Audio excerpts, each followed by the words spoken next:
បង្កើនសមត្ថភាពឥទ្ធិពលនិងនិរន្តរភាពមុខជំនួញរបស់លោកអ្នកផ្លាស់ប្ដូរជីវិតអ្នកឲ្យកាន់តែស្រស់ស្អាត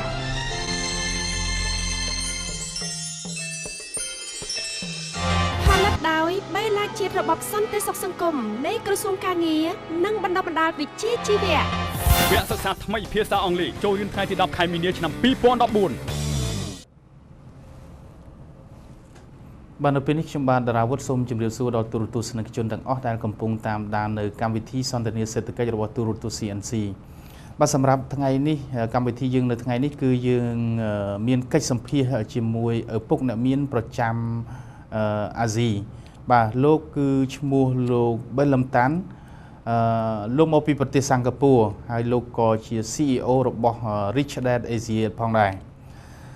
បាននៅប្រទេសសិង្ហបុរីក៏ដូចជាតំបន់ផ្សេងទៀតគឺលោកបានបង្កើតនៅមុខរបរជាច្រើនហើយ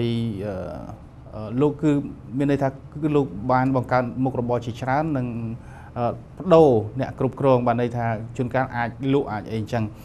នៅពេលនេះខ្ញុំសូមជួបលោកតែម្ដងបាទជម្រាបសួរបាទរីករាយណាស់លោកប៊ីលឹមតាន់ដែលបានចូលរួមនៅក្នុងកម្មវិធីនេះលោកប៊ីលឹមតាន់គឺថានៅប្រទេសសិង្ហបុរីលោកបានធ្វើកិច្ចការជាច្រើនលោកបានបង្កើតនៅមុខរបរជាច្រើនហើយចង់ដឹងថានៅប្រទេសសិង្ហបុរីហ្នឹងលោកមើលឃើញឱកាសយ៉ាងម៉េចបានលោកអាចចាប់យកនៅការបង្កើតអាជីវកម្មដ៏ច្រើនបែបនេះបាទ Okay, I started off by working for multi បាននៅពេលដែលខ្ញុំចាប់ផ្ដើមក្រុមហ៊ុនរបស់ខ្ញុំគឺខ្ញុំបានធ្វើការជាមួយនឹងក្រុមហ៊ុនមួយមកពីប្រទេសជប៉ុនហើយគឺជាក្រុមហ៊ុនធំមួយដែលមកធ្វើកិច្ចការនៅក្នុងប្រទេសសិង្ហបុរីហើយនៅពេលនោះខ្ញុំធ្វើកិច្ចការពាក់ព័ន្ធជាមួយនឹងក្រុមហ៊ុនម៉ៅកាហើយវាគឺជាឱកាសល្អបំផុតដែលខ្ញុំបានរៀនសូត្របាននៅចំណេះដឹងជាច្រើនហើយខ្ញុំបានប្រើប្រាស់នៅចំណេះដឹងដែលខ្ញុំបានរៀនសូត្រចេញពីការដែលខ្ញុំធ្វើការនៅក្នុងក្រុមហ៊ុននេះដើម្បីចាប់ផ្ដើមក្រុមហ៊ុនអាជីវកម្មផ្ទាល់ខ្លួនរបស់ខ្ញុំបញ្ហាមួយដែលមនុស្សភាគច្រើនកំពុងតែជួបប្រទះគឺនៅពេលដែលគេចាប់ផ្ដើមធ្វើការគេសម្លឹងមើលឃើញថាគេធ្វើការដើម្បីលុយប៉ុន្តែអ្វីដែលខ្ញុំបានចាប់ផ្ដើមគឺខ្ញុំសម្លឹងមើលឃើញអំពីឱកាសដើម្បីខ្ញុំរៀនសូត្រចំណេះដឹងចេញពីក្រុមហ៊ុនដែលខ្ញុំធ្វើការដោយសារនៅពេលនេះខ្ញុំមានគោលដៅរយៈពេល5ឆ្នាំបន្ទាប់ពីធ្វើការនៅក្នុងក្រុមហ៊ុនខ្ញុំនឹងចាប់ផ្ដើមក្រុមហ៊ុនអាជីវកម្មផ្ទាល់ខ្លួនរបស់ខ្ញុំនៅពេលដែលលោកចាប់ផ្ដើមបើកអាជីវកម្មខ្លួនឯងតើលោកមានចំណុចពិសេសអីពីព្រោះថាការជោគជ័យហ្នឹងមិនមែនមានសម្រាប់មនុស្សគ្រប់រូបទេគឺតើលោកមានចំណុចពិសេសអីនៅក្នុងការចាប់ផ្ដើមធ្វើអាជីវកម្មរបស់លោកហ្នឹងឲ្យដំណើរការល្អ Okay, as a businessman, we should have far foresight. ក្នុងនាមជាអ្នកធ្វើអាជីវកម្មយើងចាំបាច់ត្រូវតែមើលឃើញឲ្យបានវែងឆ្ងាយហើយដើម្បីធ្វើឲ្យក្រុមហ៊ុនអាជីវកម្មមួយទទួលបាននូវភាពជោគជ័យអ្នកធ្វើក្រុមហ៊ុនអាជីវកម្មតែងតែមើលឃើញក្រុមហ៊ុនអាជីវកម្មមុនពេលក្រុមហ៊ុននឹងត្រូវបានបង្កើតហើយនេះគឺជាចំណុចប្លែកគ្នារវាងអ្នកធ្វើក្រុមហ៊ុនអាជីវកម្មជាមួយនឹងអ្នកដែលគាត់កំពុងតែធ្វើការនៅក្នុងក្រុមហ៊ុនអ្នកធ្វើការនៅក្នុងក្រុមហ៊ុនភាគច្រើនគាត់មើលឃើញក្រុមហ៊ុននៅពេលដែលក្រុមហ៊ុននឹងត្រូវបានបង្កើតហើយវិធីសាស្ត្រនៅក្នុងការធ្វើការរបស់គាត់គឺគាត់ធ្វើការដើម្បីទទួលបាននូវប្រាក់បៀវត្សរ៍ Okay, as far as business concerned ដំបូន្មានរបស់ខ្ញុំសម្រាប់ប្រជាពលរដ្ឋទូទៅគឺថាមុនពេលយើងចាប់ផ្ដើមក្រុមហ៊ុនអាជីវកម្មយើងចាំបាច់ត្រូវតែរៀនត្រូវតែសិក្សានៅជំនាញចាំបាច់ដើម្បីយើងធ្វើក្រុមហ៊ុនអាជីវកម្មភាគច្រើនដែលអ្នកធ្វើក្រុមហ៊ុនអាជីវកម្មបរាជ័យគឺដោយសារតែនៅពេលដែលគាត់ចាប់ផ្ដើមគាត់សម្លឹងមើលឃើញថាការចាប់ផ្ដើមក្រុមហ៊ុនអាជីវកម្មគឺដើម្បីប្រាក់ចំណូលតាមពិតការចាប់ផ្ដើមក្រុមហ៊ុនអាជីវកម្មគួរគប្បីសម្លឹងមើលទៅលើការបម្រើមនុស្សចេញពីបេះដូងរបស់យើងមានន័យថាយើងត្រូវស្វែងរកនៅសេវាកម្មណាមួយដើម្បីយើងបម្រើទៅដល់ផលប្រយោជន៍របស់មនុស្សទូទៅ Your customer is very important and when we start the ហើយ business ចំណុចសំខាន់បំផុតក្នុងនាមយើងជាអ្នកធ្វើអាជីវកម្មគឺយើងចាំបាច់ត្រូវតែមើលការខុសត្រូវយកចិត្តទុកដាក់ទៅលើសុខុមាលភាពរបស់បុគ្គលិករបស់យើងភាគច្រើនការចាប់ផ្ដើមក្រុមហ៊ុនអាជីវកម្មតែងតែមានការធ្វើប្រហែសទៅលើការសម្លឹងមើលអំពីសុខុមាលភាពរបស់បុគ្គលិក ការពិតបុគ្គលិករបស់យើងគាត់គឺជាទ្រព្យសម្បត្តិរបស់យើងក្នុងនាមយើងជាអ្នកធ្វើអាជីវកម្ម is the asset of the company. Okay, as far as I'm saying, the most important in a business is your people. កត្តាសំខាន់ដែលខ្ញុំមើលឃើញមួយទៀតគឺពាក់ព័ន្ធជាមួយនឹងការយកចិត្តទុកដាក់ជាមួយនឹងបុគ្គលិករបស់យើងដោយសារបុគ្គលិករបស់យើងនឹងខ្លាចជាក្រុមការងាររបស់យើងដូច្នេះនៅក្នុងការអនុវត្តការងារនៅក្នុងអង្គភាពរបស់យើងគឺមានសារៈសំខាន់បំផុតក្រៅពីយើងមានក្រុមការងារដ៏ល្អហើយយើងចាំបាច់ត្រូវតែមានអ្នកដឹកនាំដ៏ល្អនៅក្នុងអង្គភាពរបស់យើងនៅពេលដែលយើងចាប់ផ្ដើមជាទូទៅស្ថាបនិករបស់ក្រុមហ៊ុនតែងតែជាអ្នកដឹកនាំនៅក្នុងអង្គភាពរបស់យើងក៏ប៉ុន្តែនៅពេលដែលយើងធ្វើដំណើរផ្លូវនៅក្នុងការប្រតិបត្តិការក្រុមហ៊ុនអាជីវកម្មរបស់យើងយូរទៅស្ថាបនិកមិនប្រកាសថាគាត់គឺជាអ្នកដឹកនាំនៅក្នុងអង្គភាពរបស់យើងទេពេលវេលាមានការផ្លាស់ប្ដូរមនុស្សមានការផ្លាស់ប្ដូរដូច្នេះបុគ្គលិករបស់យើងអាចក្លាយទៅជាអ្នកដឹកនាំនៅក្នុងអង្គភាពរបស់យើងហើយយើងចាំបាច់ត្រូវតែគិតថាបុគ្គលិករបស់យើងអាចដឹងច្រើនជាងយើងប្រសិនបើយើងផ្ដល់ឱកាសឲ្យពួកគាត់នឹងចូលរួមចំណែកនៅក្នុងការដឹកនាំនៅក្នុងអង្គភាពរបស់យើង Good at certain item, your staff might be good at it. Your staff can be the leader, and as a boss in a company, you must always prepare to listen to your staff. Don't assume that you know everything. If you know everything, then you don't need to employ the staff. លោកនិយាយផ្ដោតទៅលើក្រុមហ៊ុនដែលមានបុគ្គលិកល្អប៉ុន្តែធ្វើម៉េចឲ្យពួកគាត់ល្អឧទាហរណ៍ថាពេលខ្លះនៅក្នុងក្រុមហ៊ុនមួយមានបុគ្គលិកទាំងអស់អាចថាចូលរួមធ្វើកិច្ចការជាមួយយើងជាក្រុមល្អតែអ្នកខ្លះគាត់ធ្វើមិនបានល្អទេអញ្ចឹងអ្នកដែលមិនបានចូលរួមជាក្រុមដែលល្អជាមួយនឹងយើងអាចជំរុញលើកទឹកចិត្តគាត់យ៉ាងម៉េចបើតាមអ្វីដែលជាបទពិសោធន៍របស់លោក Okay, in order to motivate your team, បាទភាគច្រើនការលើកទឹកចិត្តបុគ្គលិកគេតែងតែគិតថាចាំបាច់យើងត្រូវតែផ្ដល់ប្រាក់ខែខ្ពស់ប៉ុន្តែបើសិនជាយើងគិតថាយើងផ្ដល់ប្រាក់ខែខ្ពស់ដើម្បីលើកទឹកចិត្តបុគ្គលិករបស់យើងអាចទៅធ្វើការនៅក្រុមហ៊ុនផ្សេងនៅពេលដែលក្រុមហ៊ុនផ្សេងឲ្យប្រាក់ខែច្រើនជាងក្រុមហ៊ុនរបស់យើងបាទតាមពិតបទពិសោធន៍របស់រូបខ្ញុំផ្ទាល់គឺយើងត្រូវសម្លឹងមើលឲ្យឆ្ងាយជាងការផ្ដល់ប្រាក់បៀវត្សនោះគឺឧទាហរណ៍យើងត្រូវចាំថាតើ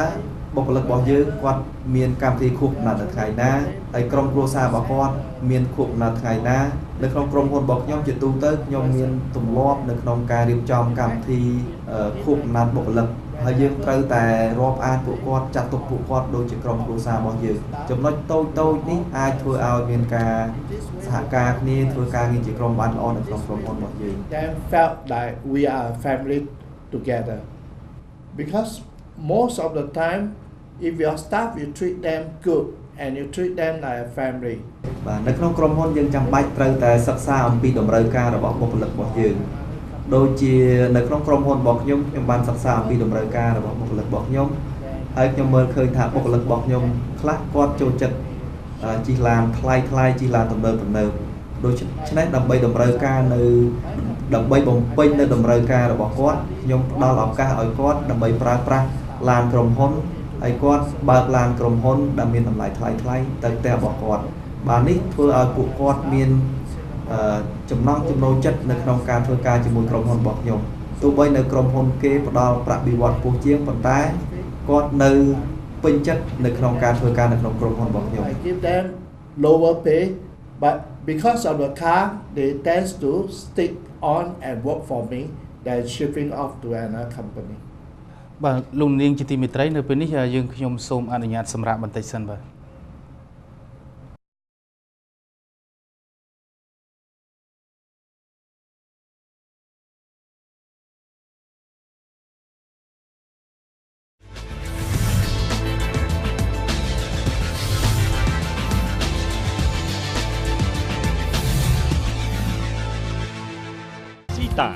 បង្កើនសមត្ថភាពឥទ្ធិពល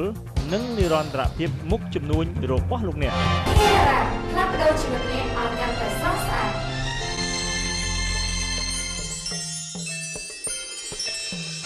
ផលិតដោយបេឡាជាតិរបបសន្តិសុខសង្គមនៃក្រសួងការងារនិងបណ្ដុះបណ្ដាលវិជ្ជាជីវៈ វគ្គសិក្សាថ្មីភាសាអង់គ្លេសចូលរៀនថ្ងៃទី10ខែមីនាឆ្នាំ2014បាទលោកនាងជាទីមេត្រីឥឡូវនេះយើងវិលមកជួបគ្នានៅវគ្គទី2បាទសូមជម្រាបថានៅ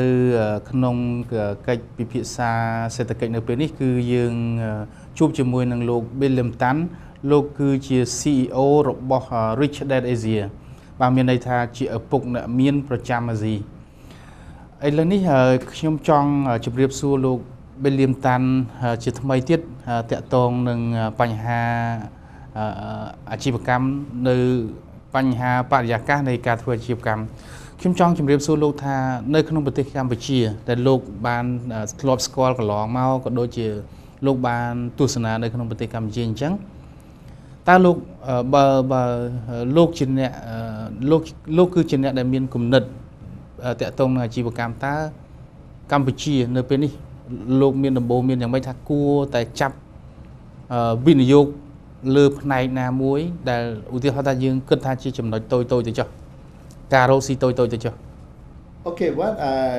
have noticed in Cambodia អ្វីមួយដែលខ្ញុំកត់សម្គាល់ប្រជាពលរដ្ឋនៅក្នុងប្រទេសកម្ពុជាភាគច្រើនទទួលបាននូវការអប់រំផ្លូវការតាមការអប់រំនៅតាមសាលារៀនដែលជាទូទៅផ្ដល់នៅការអប់រំមួយដែលយើងសង្ឃឹមថាយើងនឹងទទួលបាននូវការងារល្អយើងនឹងធ្វើការនៅក្នុងក្រុមហ៊ុនប៉ុន្តែកិច្ចការមួយដែលជាការប្រឈមរបស់ប្រជាពលរដ្ឋនៅក្នុងប្រទេសកម្ពុជាគឺថាប្រាក់បៀវត្សរបស់ពួកគាត់គឺមានកម្រិតមួយទាបវាគឺជាកត្តាប្រឈមមួយក្នុងជីវិតពួកគាត់ដោយសារប្រសិនបើពួកគាត់ចង់ក្លាយទៅជាអ្នកមានវាគឺជាកត្តាប្រឈមមួយដូច្នេះអ្វីដែលជាកង្វះខាតគឺគាត់មិនមាននៅការអប់រំតាក់ទងជាមួយនឹងផ្នែកហិរញ្ញវត្ថុហើយតាមការដែលខ្ញុំមើលឃើញនៅក្នុងព្រះរាជាណាចក្រកម្ពុជានៅពេលបច្ចុប្បន្ននេះមានភ្ញៀវទេសចរជាច្រើនដែលកំពុងតែចូលមកនៅក្នុងព្រះរាជាណាចក្រកម្ពុជាហើយនេះគឺជាឱកាសមួយសម្រាប់ប្រជាពលរដ្ឋដែលគាត់អាចចាប់ផ្ដើមគិតអំពីការចាប់ផ្ដើមអាជីវកម្មណាមួយដែលគាត់អាចធ្វើទៅបានហើយនៅក្នុងការចាប់ផ្ដើមអាជីវកម្មដែលខ្ញុំមើលឃើញគឺអាជីវកម្មដែលពាក់ព័ន្ធជាមួយនឹងការផ្ដល់នៅសេវាកម្មសម្រាប់ផ្ដល់ជូនទៅដល់ភ្ញៀវទេសចរវាគឺជាឱកាសមួយល្អដោយសារតែការចាប់ផ្ដើមអាជីវកម្មដែលផ្ដល់នៅសេវាកម្មគឺជាប្រភេទអាជីវកម្មដែលយើងប្រើប្រាស់នៅធនធានតិចបំផុតនេះគឺជាឱកាសដែលពួកគាត់អាចចាប់ផ្ដើមបាន One of the service industry in Cambodia will be very good for the Cambodian people បាទចំណុចពិសេសរបស់ព្រះរាជាណាចក្រកម្ពុជាដែលខ្ញុំសម្លឹងមើលឃើញគឺថាប្រទេសកម្ពុជាមានវប្បធម៌មួយដែលល្អដែលជាចំណុចមួយតាក់ទាញទៅដល់ប្រជាពលរដ្ឋនៅប្រទេសផ្សេងៗដែលគេចង់ចូលរួមនៅក្នុងការទស្សនានៅក្នុងប្រទេសកម្ពុជាដូច្នេះតាមការស្គាល់ខ្ញុំមើលឃើញថាឱកាសនៅក្នុងការបង្កើតអាជីវកម្មពាក់ព័ន្ធជាមួយនឹងសេវាកម្មសម្រាប់ភ្ញៀវទេសចរគឺជាឱកាសមួយល្អសម្រាប់ប្រជាពលរដ្ឋ It's one of the best opportunity as far as investment concern ពាក់ព័ន្ធជាមួយនឹងការធ្វើវិនិយោគនៅក្នុងប្រទេសកម្ពុជាខ្ញុំមើលឃើញថាការយល់ដឹងនិងការចាប់ផ្ដើមរបស់ប្រជាពលរដ្ឋនៅមានកម្រិតមួយទៀតដោយសារប្រទេសកម្ពុជាគឺស្ថិតនៅក្នុងដំណាក់កាលមួយដែលកំពុងតែអភិវឌ្ឍដូច្នេះយើងគប្បីសម្លឹងមើលអំពីទិដ្ឋភាពពាក់ព័ន្ធជាមួយការអភិវឌ្ឍរបស់ប្រទេសកម្ពុជារបស់យើងឱកាសដែលល្អបំផុតសម្រាប់ការធ្វើអាជីវកម្មពាក់ព័ន្ធជាមួយនឹងផ្នែកដីធ្លី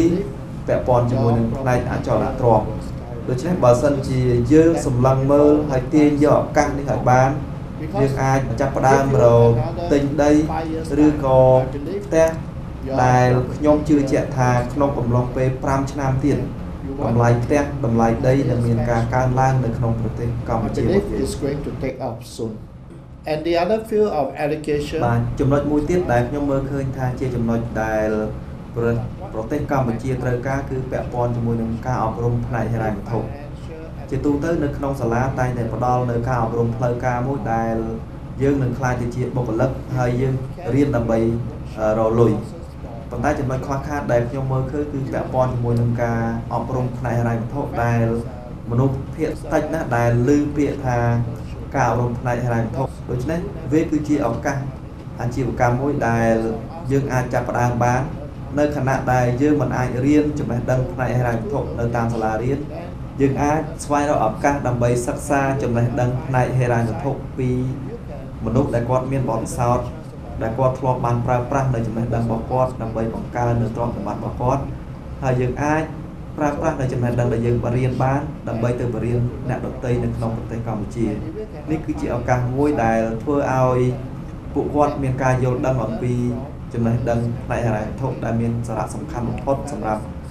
ប្រជាពលរដ្ឋនៅក្នុងប្រទេសនេះ to be a good business តើលោកមើលឃើញយ៉ាងម៉េចនៅក្នុងឆ្នាំ2015ខាងមុខនេះប្រជាជាតិនៅក្នុងដែលជាសមាជិកនៃអាស៊ីអាគ្នេយ៍នេះនឹងធ្វើសមាហរណកម្មសហគមន៍សេដ្ឋកិច្ចអាស៊ានហើយនៅពេលនោះអ្នកវិនិយោគនឹងអាចចូលមកវិនិយោគដោយផ្ទាល់ជាមួយនឹងនៅក្នុងប្រទេសកម្ពុជាតែម្ដងអញ្ចឹងតើវាអាចមានការប្រឈមយ៉ាងម៉េចឬក៏មិនមានបញ្ហាប្រឈមអីទេនៅក្នុងការចំពោះអ្នករកស៊ីនៅក្នុងស្រុក 6 months ago when I came to Cambodia នៅពេលដែលខ្ញុំមកដល់ប្រទេសកម្ពុជាលើកទី1ខ្ញុំមើលឃើញថាប្រទេសកម្ពុជាស្ថិតនៅក្នុងដំណាក់កាលមួយដែលត្រូវការអភិវឌ្ឍជាច្រើនប្រសិនបើយើងប្រៀបធៀបជាមួយនឹងប្រទេសផ្សេងទៀតដែលគេកំពុងតែអភិវឌ្ឍ